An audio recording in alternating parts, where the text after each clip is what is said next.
Welcome to Sleepy Historian, where old tales whisper by candlelight and memories gently drift into dreams. Tonight, let us journey back to a time long asleep in history. Settle in and let your body grow heavy against the surface that supports you. Allow the world around you to grow quiet. Tonight, we journey back in time, far across the centuries, to the heart of Mesoamerica. We will drift together into the bustling, fragrant, and endlessly fascinating world of the Aztec Empire. The Aztecs, who called themselves the Mexica, thrived in central Mexico from the 14th to the early 16th centuries. Their capital, Tenochtitlan, rose like a jewel in the middle of Lake Texcoco. Imagine it, a city of gleaming white temples, long causeways stretching across the water, and vibrant marketplaces alive with the sound of trade. The air carried the scent of cacao, roasted maize, and flowers, blending with the earthy smell of the lake. But life here was not always easy. For every vibrant celebration, there was the weight of hard labor, the strict demands of tribute, and the unrelenting rhythm of survival. Tonight, we will move through the daily life of the common worker, rise into the story of a great emperor, pause before one of history's most enigmatic artifacts, and then slip quietly into the shimmering palace of Tenochtitlan. So let your breathing match the steady rhythm of this ancient world. Slow, unhurried, gentle. Together, we begin our journey. Close your eyes and picture yourself standing at the edge of the great Tlatelolco market, one of the largest marketplaces in the Aztec world. The square is immense, some say capable of holding tens of thousands of people at once. Stalls stretch in every direction, shaded by woven mats, their owners calling softly to passers-by. The air is full of texture, the sharp aroma of dried chilies, the sweetness of honey, the earthy scent of fresh maize, and the faint musk of animals brought in for trade. Now imagine you are not a customer here, but a porter in Tlamum. Your task is to carry goods from farm to city, from countryside to market, from one busy stall to another. The loads are immense. A Tlamum might carry a bundle weighing as much as 90 pounds, bound tightly with rope, balanced against the back. There's no cart to ease the burden.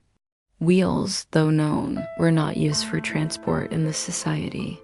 Instead, human backs bore the weight of empire. The strap across the forehead presses into the skin, cutting slightly, leaving deep marks that remain even when the load is set down. Your feet shuffle along dusty paths that connect the city with the villages beyond. The journey is long. Sometimes it means walking for days before reaching the central marketplace. With each step, the weight shifts, pressing into your shoulders, tugging at your neck, aching in your lower back. Imagine the soundscape. The distant cry of water birds across the lake, the soft slap of sandals against stone causeways, the muttered conversations of other porters trudging alongside you. Around you, the city comes alive.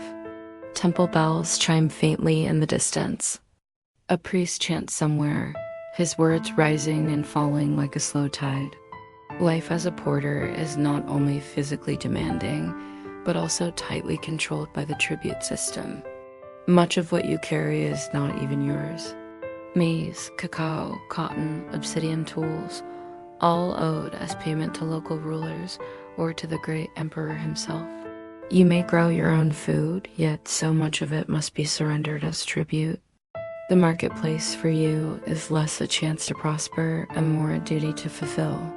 There's no relief in technology to lighten the task, no pack animals, no carts. Only the simple strength of the body, trained from youth to endure. Some porters, over time, learn a rhythm, a slow and steady pace, the careful balancing of weight, the short rest taken under the shade of trees. You can almost feel the rough bark against your back as you pause, letting your breathing catch up with your body.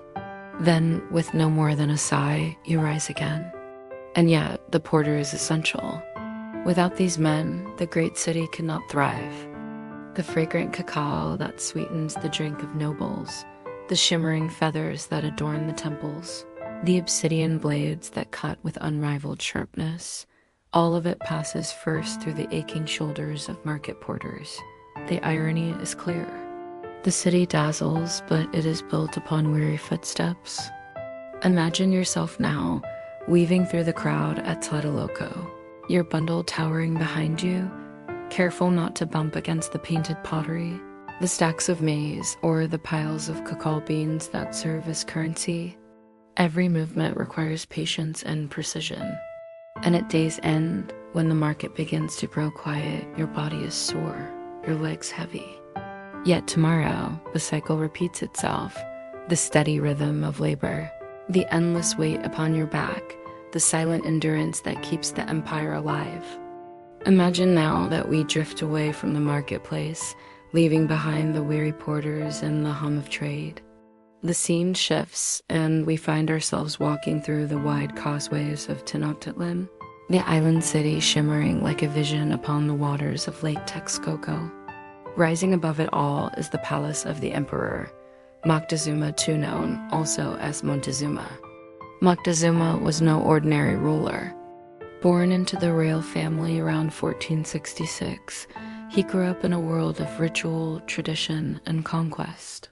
His childhood would have been shaped by tutors, priests, and warriors, all impressing upon him the sacred duty of the Mexica rulers to expand the empire, to collect tribute, and to maintain harmony with the gods.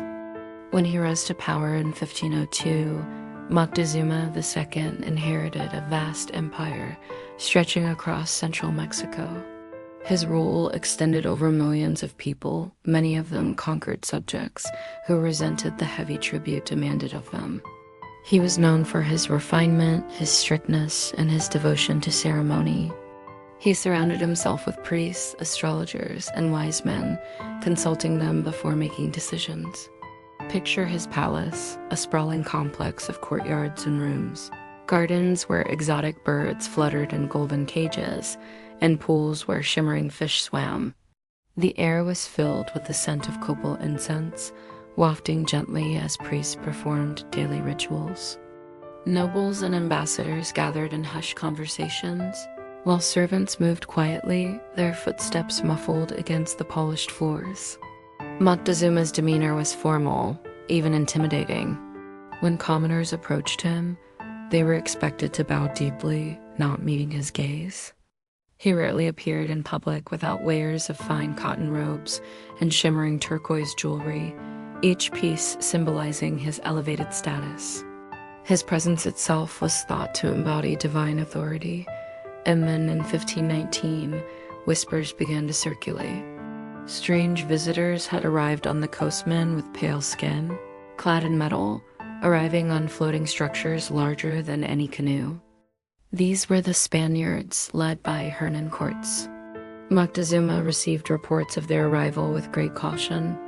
He was a ruler deeply attentive to omens, and the year itself was one of prophecy, the year one reed, linked in Mexica belief to the possible return of the god Quetzalcoatl.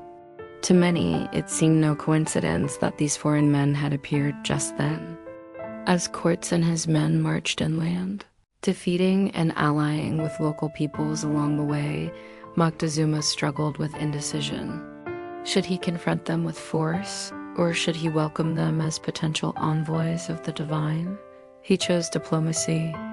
Imagine the tension of that moment, the emperor pacing within his palace, speaking softly with his advisors, incense thick in the air. Outside, the lake shimmered under the sun, its causeways carrying merchants and laborers as though nothing had changed, yet beneath the surface, everything trembled with uncertainty. When at last Moctezuma allowed Cortes into Tenochtitlan, it was with both grandeur and caution. The Spanish were astonished by the city, its orderly streets, its canals filled with canoes, its bustling markets, larger than anything they had seen in Europe. And at the center, Moctezuma, calm and composed, offered them gifts of gold, cotton, and food. But this generosity masked unease. The Spaniards did not leave. They lingered, and soon tensions rose. The emperor, once so commanding, found himself a prisoner in his own palace, surrounded by foreigners who wielded strange weapons and carried unknown diseases. Moctezuma's story is one of contrast, of great power suddenly undone, of empire colliding with empire, of uncertainty masked by ceremony. His rule, which began with confidence and expansion, ended with captivity and death in 1520 during the violent upheaval of the conquest. Even now, historians debate his choices. Was he paralyzed by superstition? Was he simply trying to avoid bloodshed? Or was he caught in a situation no leader could have controlled? Whatever the answer, his life marks the turning point of an entire civilization.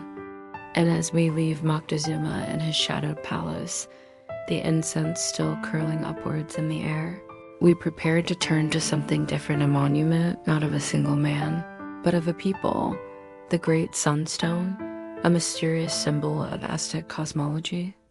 Let the palace walls of Moctezuma fade now, the whispers of Spaniards and nobles dissolving into silence. In their place, imagine yourself standing before a vast, circular stone carved with intricate designs, each line etched with meaning. This is the sunstone, sometimes called the calendar stone, one of the most iconic symbols of the Aztec world. It rests today in a museum, but picture it as it would have been in the early 16th century. Over 12 feet across, weighing many tons, it once lay in the great ceremonial precinct of Tenochtitlan. The stone surface glints faintly in the sun, its grooves catching light and shadow. Its carvings radiate outward in circles, like ripples across a pond, each layer speaking to cycles of time, myth, and cosmic order. At the center is a face sometimes interpreted as Toneshu, the sun god. His expression is stern, his eyes wide and commanding. From his mouth extends a tongue shaped like a blade, symbolizing sacrifice. Around him are the glyphs of previous eras, for the Aztecs believed the world had been created and destroyed multiple times before. Each age ended violently by jaguars, by wind, by fire, by flood. The current age, they believed, was destined to end as well, perhaps in earthquakes. The stone is more than art, it is a vision of time itself. Imagine standing before it as an Aztec priest, tracing the symbols with your eyes, feeling the weight of cosmic cycles pressing upon you.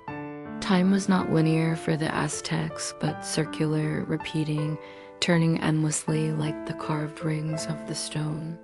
Listen for a moment to the imagined sounds of the sacred precinct, the low hum of drums in the distance, the chant of priests rising with the incense, the murmurs of pilgrims who have come to gaze upon this monument. Around you, temples rise skyward, their steps worn smooth by countless feet. The stone lies at the center, a reminder that every life, every season, is part of something larger and unending. Scholars still debate the exact function of the sunstone.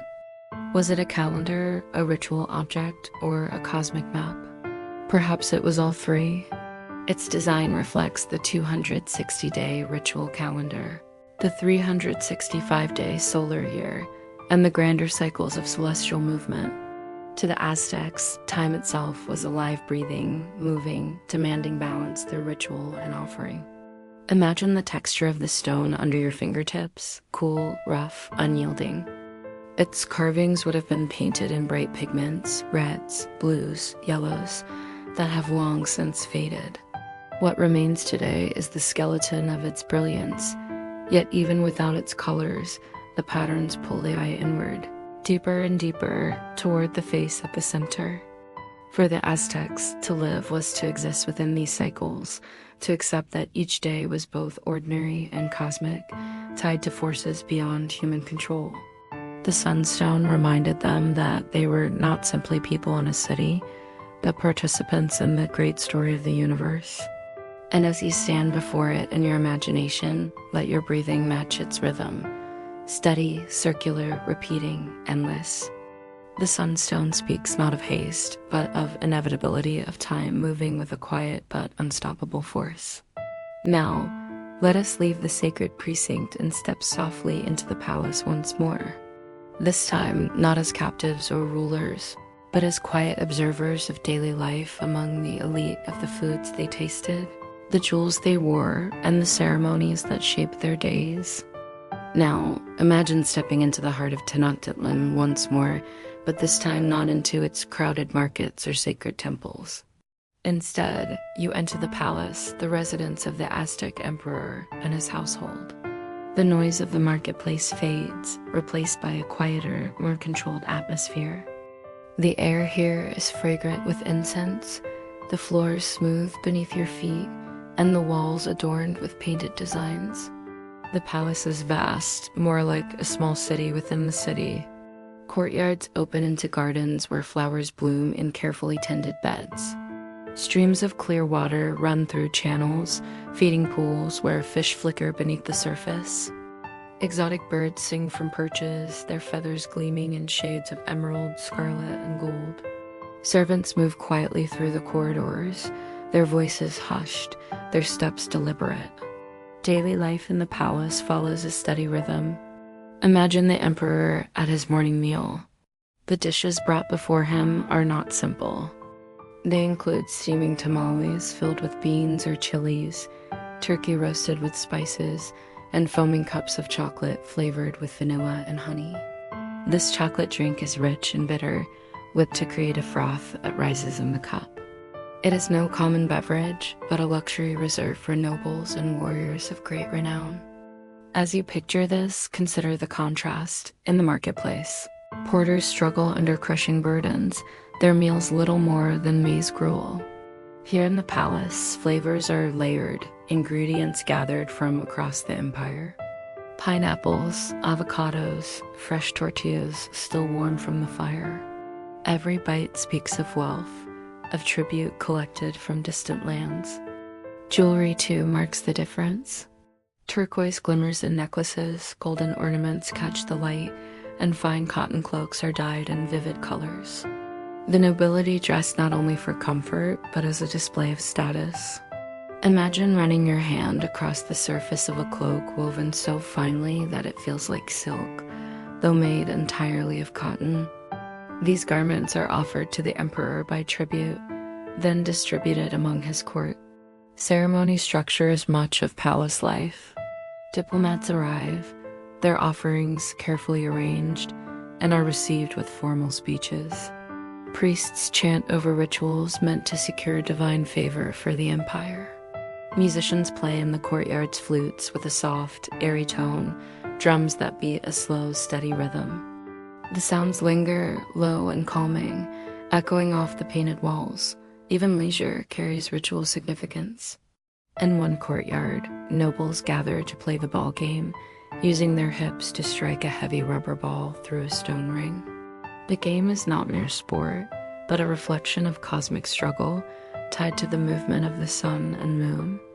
Watching it, you sense that even in play, the palace reflects the great cycles depicted on the sunstone. Servants attend to every detail. Some bring water scented with flowers for bathing. Others sweep the courtyards, their movements rhythmic, almost meditative. The palace runs smoothly not because of grandeur alone, but because hundreds of hands move in quiet coordination, unseen yet essential. And throughout, the emperor remains a distant yet constant presence. His words are measured, his appearances carefully timed.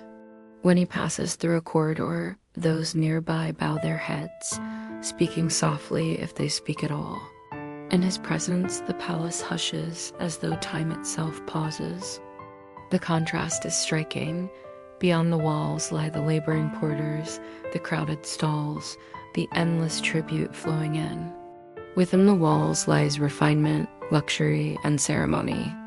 Yet both belong to the same world, the empire of the Mexica, balanced between hardship and grandeur, endurance and display.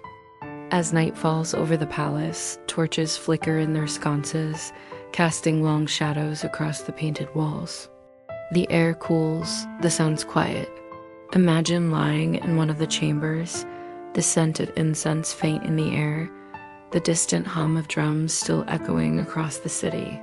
The palace of Tenochtitlan settles into silence, a silence filled with history.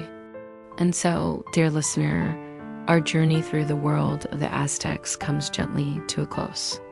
We began in the crowded marketplace where weary porters carried the weight of empire upon their backs.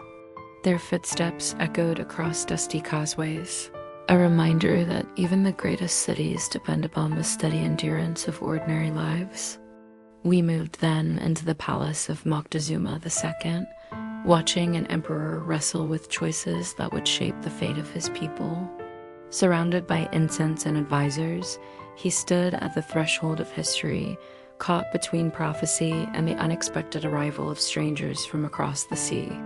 From there, we lingered before the sunstone, tracing its endless circles of time ages of creation and destruction, the stern face of the sun god, and the quiet lesson that life itself is woven into cycles greater than any single moment. Finally, we stepped softly into the palace of Tenochtitlan, where exotic birds sang in gilded cages, where nobles sipped frothy chocolate, and where rituals and ceremonies unfolded beneath painted walls. Here, luxury and order contrasted sharply with the burdens carried outside, yet both were bound together, inseparable parts of the same world. Now, let the images dissolve. The bustling market, the incense-filled palace, the great carved stone all fade slowly, like mist lifting from a lake at dawn. What remains is the gentle rhythm of your own breathing, steady, calm, enduring. The Aztecs lived within cycles, days, seasons, ages of the sun. You too move within rhythms, though softer, quieter, the rhythm of rest, of breath, of the steady passage of time. Tonight, as you drift away, you are free of burdens, free of tribute, free of ceremony. Only the gentle comfort of the present moment remains. So close your eyes a little deeper. Feel the quiet of history settle around you like a soft blanket. The world of the Aztecs lies far behind, and before you now is only peace. May your night be restful, and your dreams as rich and endless as the circles of the sunstone. Tonight's story comes to a close. If your eyes have gently shut, then I wish you a deep, peaceful sleep. Until we meet again in the next dream.